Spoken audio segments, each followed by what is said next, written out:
UK's National Crime Agency for the 6 years that I worked with its missing persons unit. I actually really enjoyed my time with the unit. It was good, clean detective work that made a real difference to people's lives. The success rate was fantastic too, and the vast majority of cases I dealt with ended with a missing person being found and brought home. But every so often, a case would take you to some very dark places. In the UK, if a person who's been reported missing doesn't return within 3 days, their name is fed into the NCA's Missing Persons Unit. I'd like to say that we get around looking for those people right away, but there tends to be something of a backlog to work through. So the file of the girl named Melissa, not her real name, had been sitting on my desk for just over a week before I got around to it. According to the report of the IIO, that's the Initial Investigating Officer, it was Melissa's mom that had reported her missing. Her daughter lived near Brighton with a friend-turned-flatmate, but when both suddenly stopped answering their phones, she started to worry. When the IIO called over to the semi-detached Melissa and her housemate shared, no one came to the door.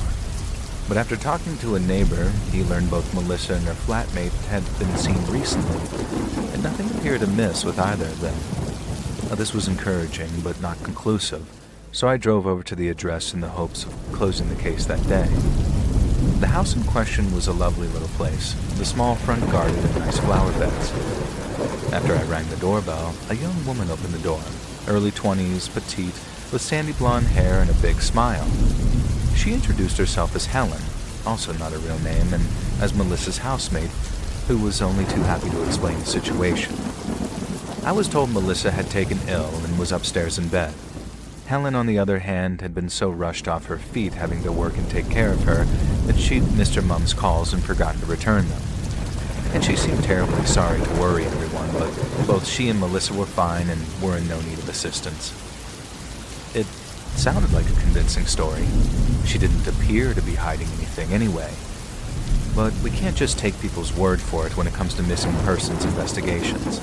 The case can't be closed until we either make face-to-face contact or are given irrefutable proof-of-life images, such as those from high-definition time-stamped CCTV. So in light of that, I asked Helen if I could come inside, so I could at least lay eyes on Melissa. And after Helen invited me inside, she asked me to wait in the hallway for a moment while she went and fetched something from the kitchen. And when she returned, she was carrying a tray with a bowl of soup on it and said that I was just in time for lunch. Now, the sight of the tray and the soup suggested Helen was too sick to get out of bed, so I asked what was troubling her. And Helen said that she thought that it was a viral thing that had really run her batteries down, so to speak, and so she just needed some bed rest. Helen added that Melissa had improved an awful lot over the past few days, but was still a bit too poorly to be going up and down stairs. I promised I wouldn't stay more than a minute or two, and I was relieved that she was safe and at least partially sound. But after Helen opened Melissa's bedroom door and I followed her inside, I found something very different to what had been described. Melissa was indeed right there, lying in bed in front of me, but it was clear that she'd been deceased for some time. Exactly how long was difficult to say, as it appeared Helen had been applying some kind of moisturizer or cream to Melissa's face.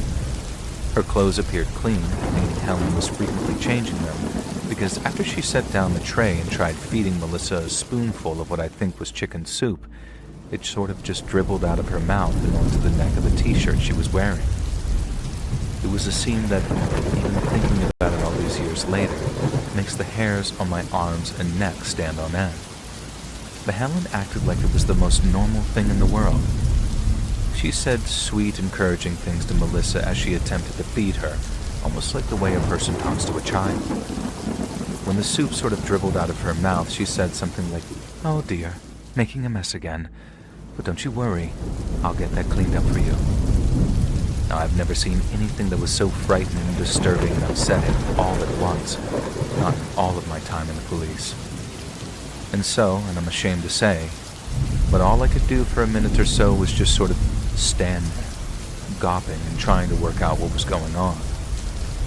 Seeing Helen revert to trying to feed a lifeless Melissa sort of jolted me back into my body, and then in the politest way possible, I asked if I might speak with her outside for a moment. She said yes, but only for a moment because she didn't want Melissa's soup getting cold. Outside in the corridor, I did something that I'd done only once or twice per year and told a person I believed their loved one was deceased.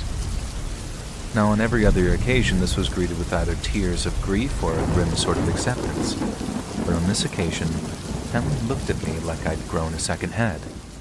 She understood Melissa was looking a bit worse for wear, but she wasn't dead. In fact, she'd most likely just be up and about again over the next couple of days. I assured her, in the most tender manner I could muster, that was not going to be the case, and then reminded her that denial, a perfectly normal part of the grieving process, could be a very powerful thing when left unchecked. After that last part, I saw the briefest flicker of understanding in her eyes, and then it was gone. And after excusing herself, she tried walking back into the bedroom before the soup got cold. When she turned back, I informed her with just a smidge of sternness how what she was doing was against the law.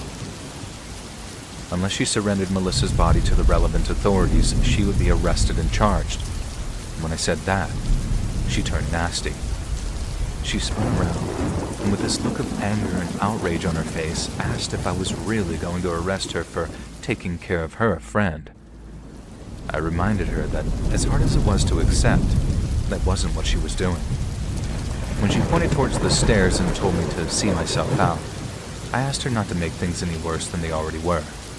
Again, there was this brief moment where it looked like I was getting through to her, and then she flipped.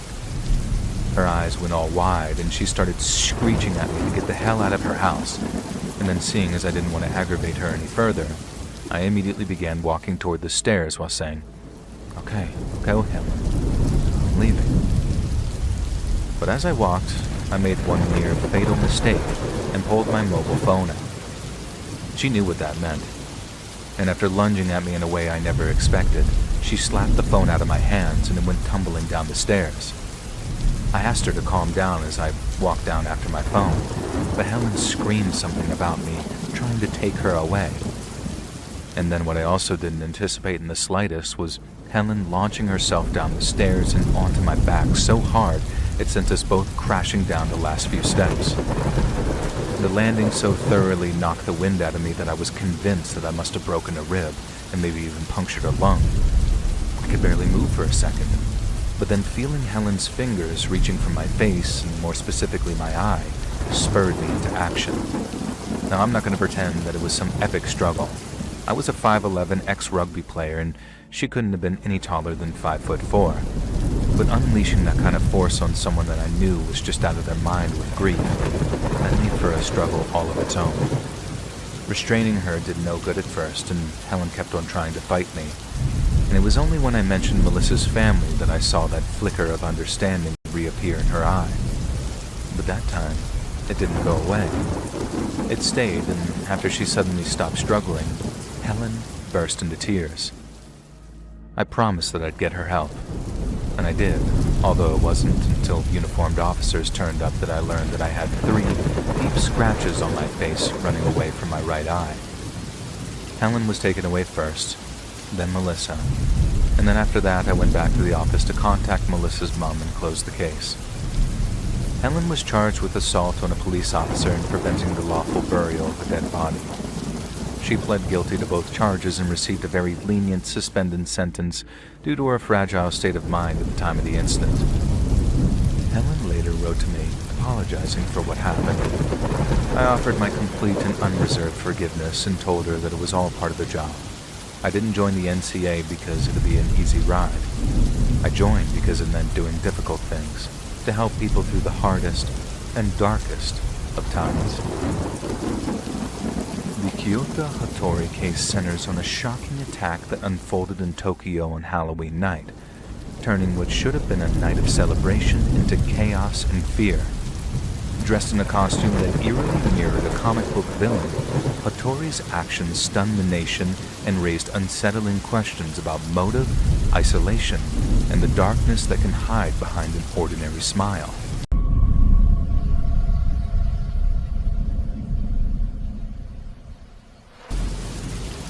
So one of the most memorable calls of my entire career as a police officer happened on a quiet Tuesday morning, right around the time all the school buses were out on the roads. That time of the morning is probably one of the least busy of our day, where the worst that you'll get is a minor accident or a bad case of road rage. But that morning was different. So my partner and I got a call from dispatch, asking us to perform a welfare check on an address nearby because they'd gotten a silent 911 call. And the call was silent, and then the caller hung up. But after dispatch called back, whoever answered very sketchily changed their story from, "I didn't call 911, to, "Oh, I must have dialed it accidentally. No need to send anyone out." Now on paper you might think, okay, accidents happen, right? No harm, no foul. Well, that's not how things work in practice. We try to follow up on every 911 that you might describe as inconclusive, and the reasons for that will become obvious as this story unfolds. And so we drove over to the address that the call came from, arriving at around 8:15 and knocked on the door. A man in his late 40s to early 50s came to the door and once again assured us that his call had been accidental. We asked if we could come inside to take a look around, and he said, "Sure, no problem." The first floor was a mess, but there was otherwise nothing suspicious about it, and the same applied to the second. When we asked if we could take a look in the guy's basement, he suddenly went from being friendly and inviting to acting extremely suspicious. The second my partner took a step towards the basement door, the guy got very nervous and said something like, "I'd rather you just didn't go down there. It's a real mess and it's very embarrassing for me." And this was after allowing us to walk around a home that looked like it hadn't been cleaned in months. And so as you can imagine, me and my partner's spidey senses were starting to tingle. And we didn't have a warrant, so we couldn't exactly force our way in there.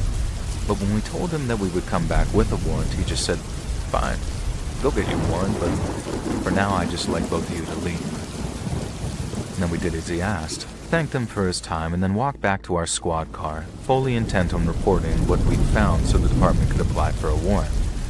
And then right as we were about to drive off, I spotted something near one of the guy's basement windows. It looked like roots flapping in the breeze at first, but there was something off about the way they moved. They weren't moving with the breeze, they were sort of moving on their own accord, flapping up and down, and up and down. And I remember sort of squinting at them and thinking, what the hell? When it suddenly hit me what I was looking at. They weren't dry roots. They were fingers. Human fingers. I remember telling my partner that there was someone in the basement. Now he's like, huh? Because obviously he had no idea how I'd figured it out, but following my lead as I got out of the car and marched right back up to the guy's door again.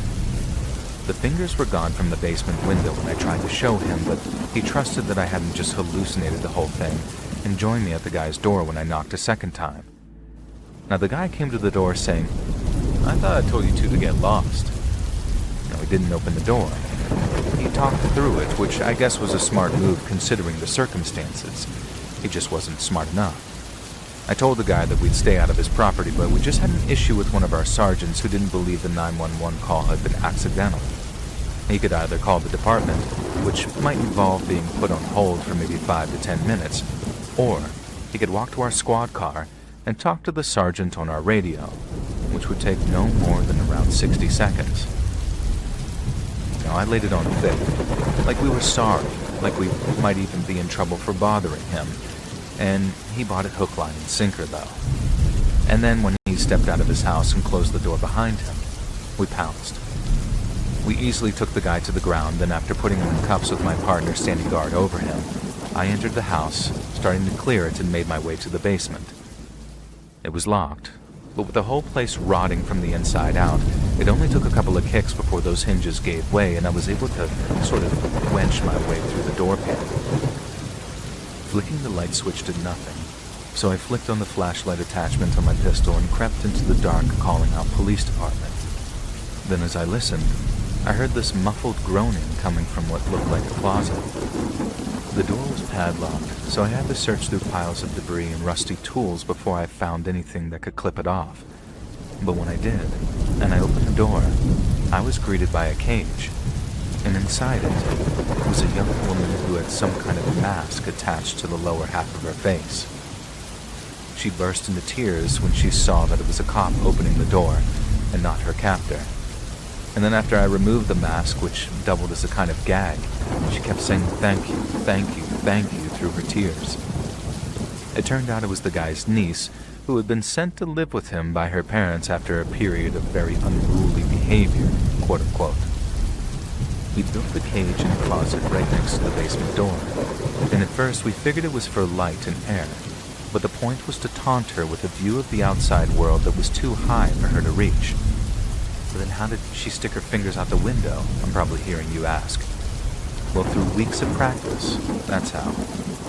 She had calluses on her feet from scrambling up the rough, uneven stone wall, and she said it hurt at first, but she couldn't even make it a few feet. But with practice came calluses, and those calluses made it so she could scramble all the way up the wall before grabbing onto the ledge. She said she broke the window late one night after climbing up the wall, and when her uncle wanted to know where all the blood had come from, as she cut her fingers up something awful, she lied and said that she got a period. Now, being an almost perfect Mormon, the guy believed her and didn't even think to check her for any actual wounds. And after that, it just became a case of waiting for the right moment to signal visitors. And there was no calling out to them because the guy had learned pretty quickly that if he didn't want to get caught, he'd have to gag her and silence her. But that meant that we were the third set of visitors he tried to signal, and after failing with the first two, she was just about ready to give up. It was only when she heard my partner say, "My name is Officer such and such," that she realized that the cops were there. At which point she started scrambling and signaling like crazy in the hopes that we'd spot her. And then by some miracle, we did. Now, I'd like to say that there was some grand happy ending to this whole story, that the girl was returned to her family and the guy went to prison for 100,000 million years. But all I know is that the girl was not returned to her family, who were deemed unfit to take care of her, and she ended up in the foster care system for a couple of years. The guy who kept her prisoner in her basement ended up going away for probably 15 years, which is undeniably a good thing. But I sometimes get the feeling that some punishments just don't fit the crime. That girl is filled with the memories of her captivity and abuse for the rest of her life, while her sick psycho uncle is going to be out in less than 10 years if he even behaves himself while he's inside. She might never get to the point of leading a normal life. Those scars will always be with her, visible or not. But that guy spent some time and money building a cage in his basement so he could live out some gross power fantasy with his own flesh and blood. At this point, I'd be more surprised if he didn't do it again. But I also take comfort in the idea that if he does, there will be some very focused-eyed officer, much like myself, to bring him to justice all over again.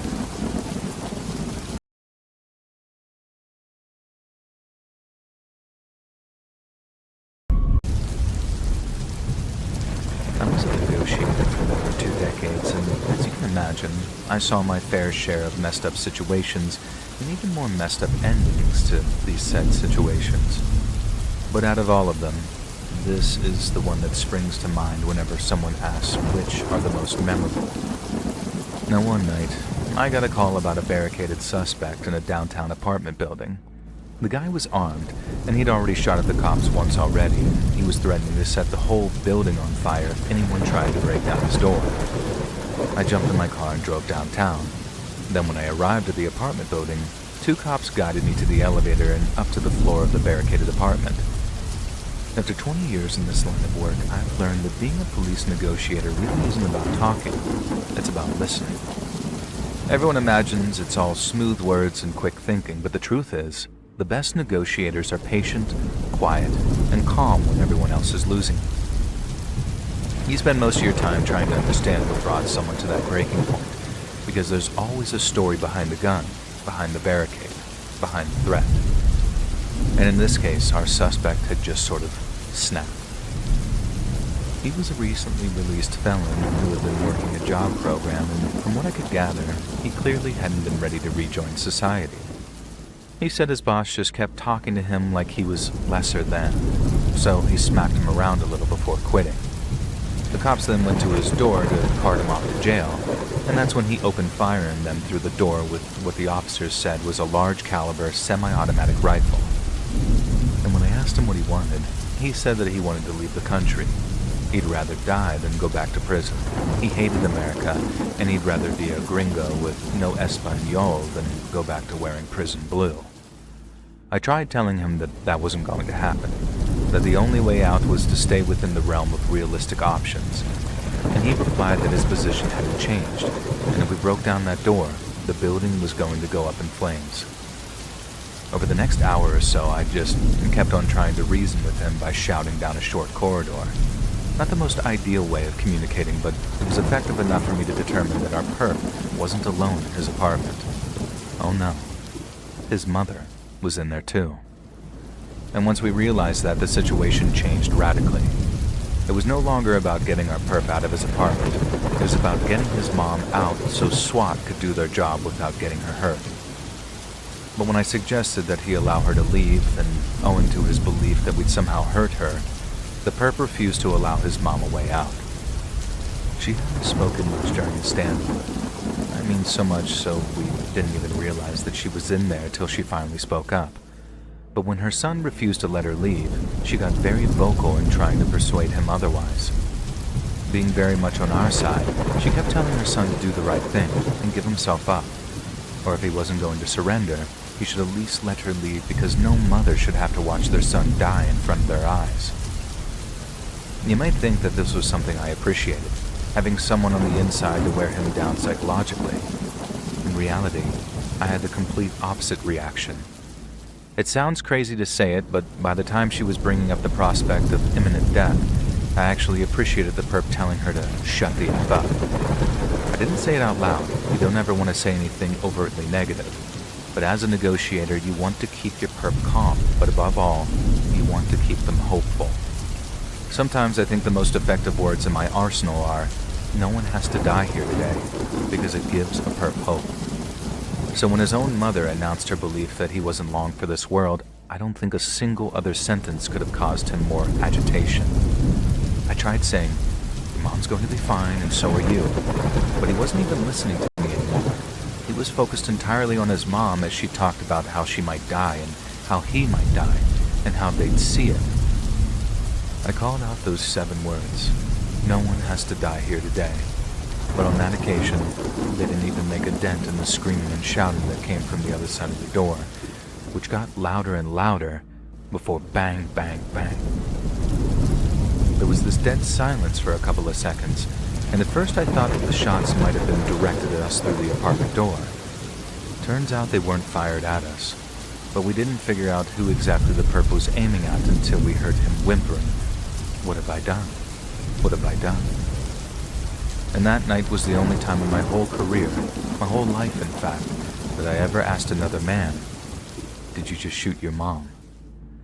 Then a second later, we all heard this very tearful, strained reply of, "Yeah, I shot her." And the cops behind me couldn't believe it, and neither could I till I'd heard how cracked his voice was and how silent she was. And call me cold-hearted, but all I remember thinking was, work the angle. And I know it must sound harsh, but I was in work mode, and if I did my job well, then lives might have been saved, and that's all I could focus on. I told the perp if he tossed his gun out into the corridor, we could get EMTs into his apartment to help his mother. But once again, he was barely listening. He just kept yelling, "Mom, Mom, wake up," and it took quite an effort to drag his attention away from that. But even after offering him help for his mother, the guy still wouldn't surrender, and he'd yell stuff through the tears about his right to defend himself and his family. And I tried my best to get those EMTs into that apartment, but when it came down to brass tacks, the perp cared more about keeping his ass out of prison than saving her life. And then, not long after, he started yelling about how she was dead. And I knew he was telling the truth. I could hear it in his voice. But like I said, it was up to me to keep him hopeful. I yelled back that he didn't know that she was dead, that her pulse might just be weak and her breathing might be very shallow too. He replied that he'd been checking her pulse for the last 5 minutes. She was dead and he knew it. After a tap on the shoulder from one of the SWAT guys, I got to work trying to distract him. I started asking him if he was still wanting a car and a plane ticket to Mexico, and when he said he did, but didn't believe that we'd ever deliver them, I told him that we were already arranging it. We didn't want anyone else to die, and as far as we cared, he was Mexico's problem now. He called the BS, and rightfully so, but repetition, as they say, is the mother of all learning. And I kept on saying it over and over, fitting it into any place I could. I tell him how that car was on the way, and how we could get him on a commercial flight that very same night, no questions asked. He could even keep hold of his gun if he wanted to. He just had to promise not to fire at police after we backed away from the parking lot. Now, much like yourself, our perp was calling BS, saying the cops would never just give someone a car and a plane ticket. And I said that if he didn't believe me, he could look out into the parking lot and see for himself, because there was a navy blue Bronco gassed up and ready to drive. And there was a moment of near silence as I heard the perp's footsteps on the other side of the door. And then all of a sudden, there was a bang, followed by a smash of glass, and the thud of a limp body hitting the floor. When a perp executes a hostage or otherwise poses a serious and imminent threat to innocent life, the game changes completely. We go from trying to preserve all human life, including the hostage taker, to doing our damnedest to prevent him from doing any additional harm. That meant, from the moment that SWAT guy tapped me on the shoulder and whispered that they had a police sniper in position, I had one job, and one job only: get the perp to look out the window. Those are by far the worst kind of jobs, when you walk away feeling like the goddamn Grim Reaper, having just talked a man into his death. The only thing that keeps you sane is knowing that doing so prevents others from suffering identical fates.